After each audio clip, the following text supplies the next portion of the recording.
On Getting a Home by Booker T. Washington, narrated by Sam Kusi. Every coloured man owes it to himself and to his children as well to secure a home just as soon as possible. No matter how small the plot of ground may be or how humble the dwelling placed on it, something that can be called a home should be secured without delay. A home can be secured much easier than many imagine. A small amount of money saved from week to week or from month to month and carefully invested in a piece of land will soon secure a site upon which to build a comfortable house. No individual should feel satisfied until he has a comfortable home. More and more, the southern states are making one of the conditions for voting the ownership of at least $300 worth of property, so that persons who own homes will not only reap the benefits that come from owning a home in other directions, but will also find themselves entitled to cast their ballot. Care should be taken as to the location of the land. It is of little advantage to secure a lot in some crowded, filthy alley. One should try to secure a lot on a good street, a street that is carefully and well worked, so that the surroundings of the home will be enjoyable. Even if one has to go a good ways into the country to secure such a lot, it is much better than to buy a building spot on an unsightly, undesirable alley. I believe that our people do best, as a rule, to buy land in the country instead of in the city, but in either case, we should not rest until we have secured a home in one place or the other. No man has a right to marry and run the risk of leaving his wife at his death without a home. I notice with regret that there are many of our people who have already bought homes who, after they have secured the land, paid for it and built a cabin containing 2 or 3 rooms, do not seek to go any further in the improvement of the property. In the first place, in too many cases, the house and yard, especially the yard, are not kept clean.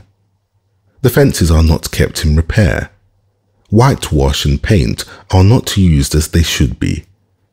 After the house is paid for, the greatest care should be exercised to see that it is kept in first-class repair, that the walls of the house and the fences are kept neatly painted or whitewashed, that no palings are allowed to fall off the fence, or, if they do fall off, to remain off.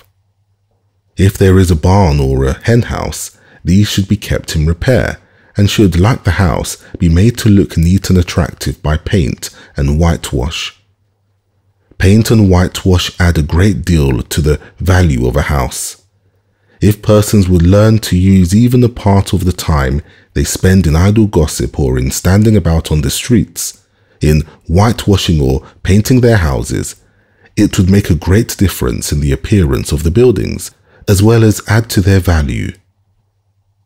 Only a short time ago, near a certain town, I visited the house, I could not call it a home, of a presiding elder, a man who had received considerable education and who spent his time in going about over his district preaching to hundreds and thousands of coloured people, and yet the home of this man was almost a disgrace to him and to his race. The house was not painted or whitewashed. The fence was in the same condition. The yard was full of weeds. There was no walks laid out in the yard. There were no flowers in it. In fact, everything on the outside of the house and in the yard presented a most dismal and discouraging appearance. So far as I could see, there was not a single vegetable around this house, nor did I see any chickens or fowls of any kind. This is not the way to live, and especially is it not the way for a minister or a teacher to live, for they are men who are supposed to lead their people not only by word, but by example.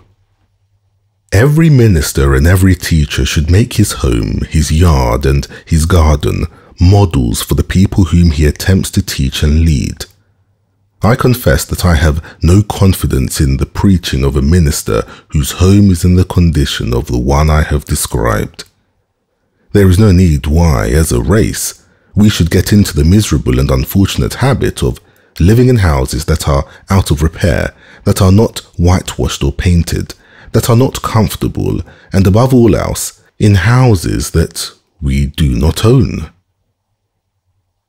There is no reason why we should not make our homes not only comfortable but attractive, so that no one can tell from the outside appearance at least whether the house is occupied by a white family or a black family.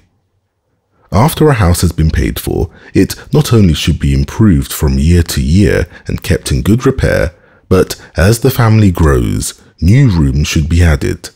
The house should not only be made comfortable but should be made convenient.